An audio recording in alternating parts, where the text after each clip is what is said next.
Good morning everyone, मैं सुधा स्वागत करती हूँ आप सबका आपके अपने चैनल तैयारी ऑनलाइन में। आज है 8 फरवरी 2021 और 8 फरवरी 2021 से रिलेटेड करंट अफेयर्स के सभी क्वेश्चंस को हम डिस्कस करेंगे। अगर आप हमारे चैनल पर नए हैं तो चैनल को सब्सक्राइब कर लें, बेल आइकन को दबाएं ताकि सभी नोटिफिकेशन आप तक पहुँचता रहे। वीडियो को लाइक करें और अपने दोस्तों को भी शेयर कर दें, क्योंकि करंट अफेयर्स में बताए जाने वाले सभी क्वेश्चंस मोस्ट इंपॉर्टेंट है, तो आप वीडियो को एंड तक अवश्य देखें। फर्स्ट क्वेश्चन हमारा है, हॉलीवुड के दिग्गज Oscar winning actor Christopher Plummer का हाल ही में कितने वर्ष की उम्र में निधन हो गया है?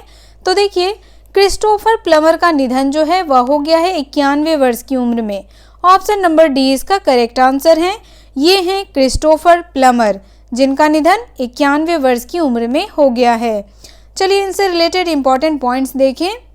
क्रिस्टोफर प्लमर, इनका निधन किस वजह से हो गया था? तो इनका निधन जो है वह गिरने की वजह से हो गया था। गिरने की वजह से इनके सिर में चोट लग गया था, जिस वजह से इनका निधन हो गया। क्रिस्टोफर प्लमर को critically acclaimed film the sound of music में शानदार एक्टिंग के लिए जाना जाता है।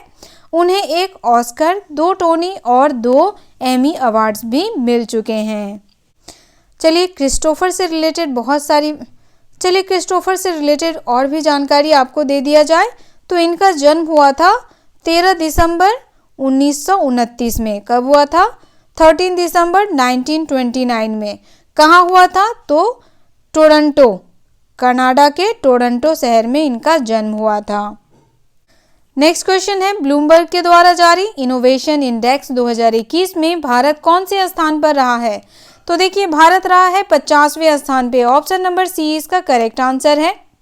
यहाँ देखिए, इनोवेशन इंडेक्स 2021 का एक लिस्ट दिया गया है, जिसमें पहले स्थान पे है दक्षिण कोरिया, दूसरे स्थान पे है स्वीडन, तीसरे स्थान पे सिंगापुर है, चौथे स्थान पे जर्मनी, 5वें स्थान पे स्विट्जरलैंड, छठे स्थान पे है जापान, 7वें स्थान पे फिनलैंड है, 8वें स्थान पे डेनमार्क, 9वें स्थान पे फ्रांस और 10वें स्थान पे है आयरलैंड। भारत कितने स्थान पे है? तो भारत है 50वें स्थान पे।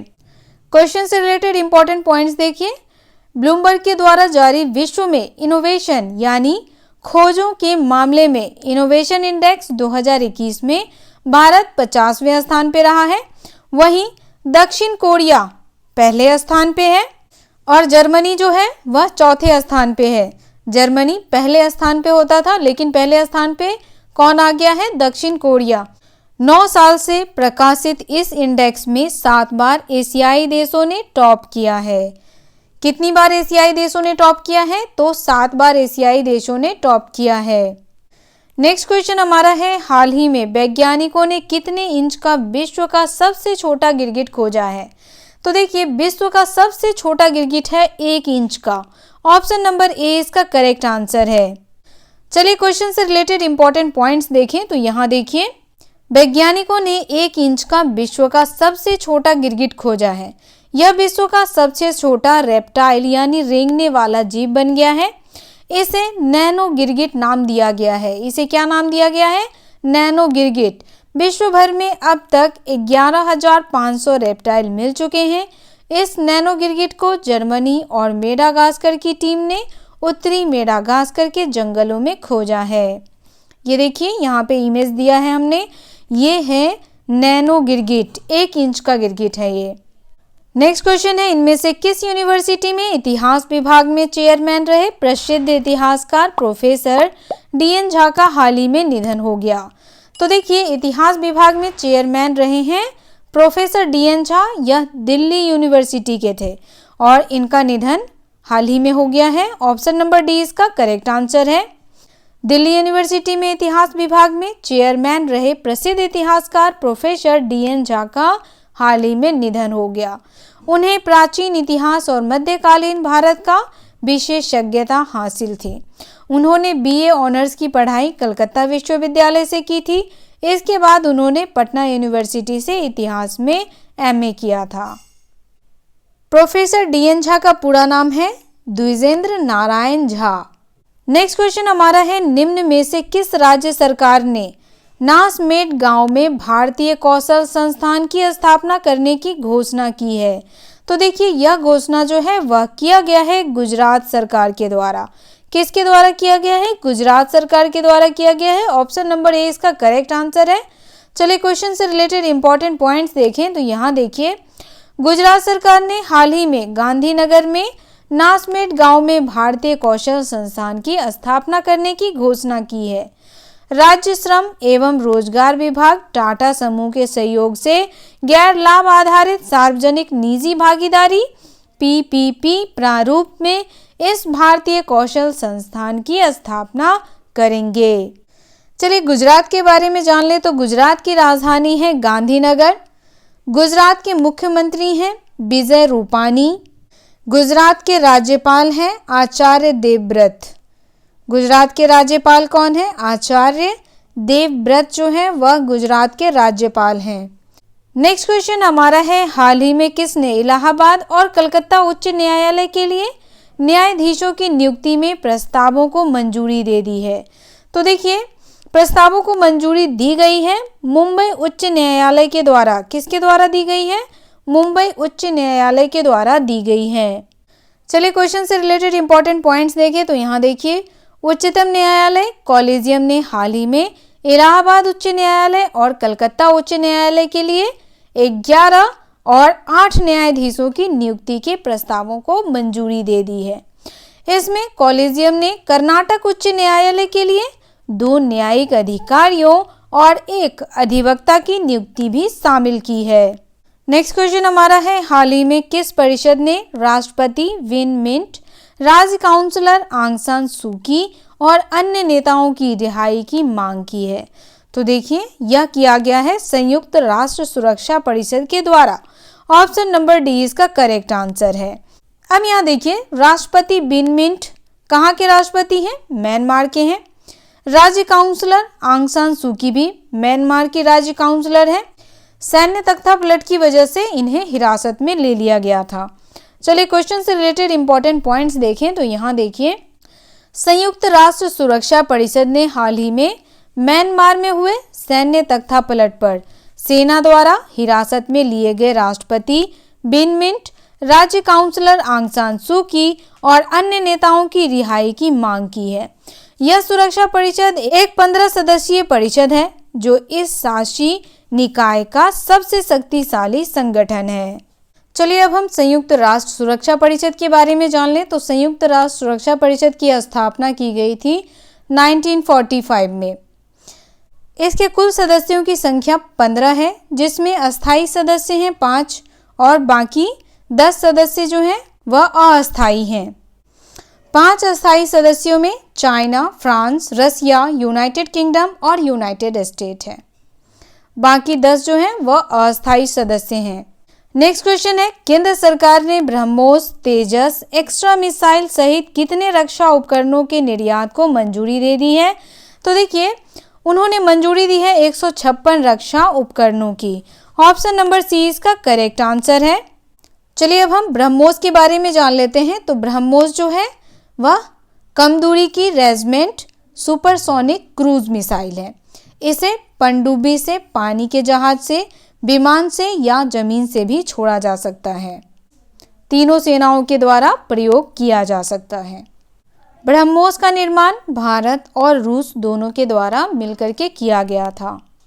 दूसरा है तेजस। तेजस का निर्माण भारत में हुआ है। यह हल्का और कई तरह की भूमिकाओं वाला जेट लड़ाकू विमान है। इसका निर्माण किसके द्वारा किया गया? तो देखिए इसका निर्माण किया गया है HAL के द्वारा, हिंदुस्तान एरोनॉटिक लिमिटेड के द्वारा। केंद्र सरकार ने हाल ही में आर्टिलरी गन, स्वदेशी लाइट कॉम्बैट एयरक्राफ्ट, टैंकों और मिसाइलों, विस्फोटक, टैंक रोधी खानों सहित 156 रक्षा उपकरणों के निर्यात को मंजूरी दे दी है, जिससे मैत्रीपूर्ण देशों को भारतीय हथियारों के निर्यात को बढ़ावा दिया जा सके। जबकि इससे पहले भारत ने आकाश मिसाइल के निर्यात के लिए अपनी मंजूरी दे दी थी। चलिए आकाश के बारे में भी जान ले तो आकाश मिसाइल भी स्वदेश निर्मित मिसाइल है। यह मध्यम दूरी सतह से हवा में मार करने वाली मिसाइल है। इसे DRDO द्वारा बनाया गया था, DRDO। नेक्स्ट क्वेश्चन है, the little book of encouragement पुस्तक के लेखक कौन है? तो देखिए, the little book of encouragement पुस्तक के लेखक हैं Dalai Lama. Option number C इसका करेक्ट आंसर है। दलाई लामा की लिखी हुई पुस्तक है the little book of encouragement. चलिए क्वेश्चन से रिलेटेड इंपॉर्टेंट पॉइंट्स देखें तो यहाँ देखिए, इसमें 130 उद्धरण हैं जिसे रेणुका सिंह द्वारा संपादित किया गया है। इस बुक को किसके द्वारा संपादित किया गया है? रेणुका सिंह के द्वारा संपादित किया गया है और पेंगुइन रैंडम हाउस द्वारा प्रकाशित किया गया है। किसके द्वारा प्रकाशित किया गया है? पेंगुइन रैंडम हाउस के द्वारा प्रकाशित किया गया है। लिखा किसके द्वारा गया है? तो दलाई लामा के द्वारा लिखा गया है। तिब्बती आध्यात्मिक नेता दलाई लामा ने अपनी नई किताब में तिब्बत पर अपने विचारों के अलावा बढ़ते चरमपंथ, ध्रुवीयता और जलवायु परिवर्तन का मुकाबला करने के तरीके के साथ साथ घबराहट की दुनिया की नई वास्तविकताओं से निपटने के लिए ज्ञान, उद्धरण और शब्द साझा किए हैं।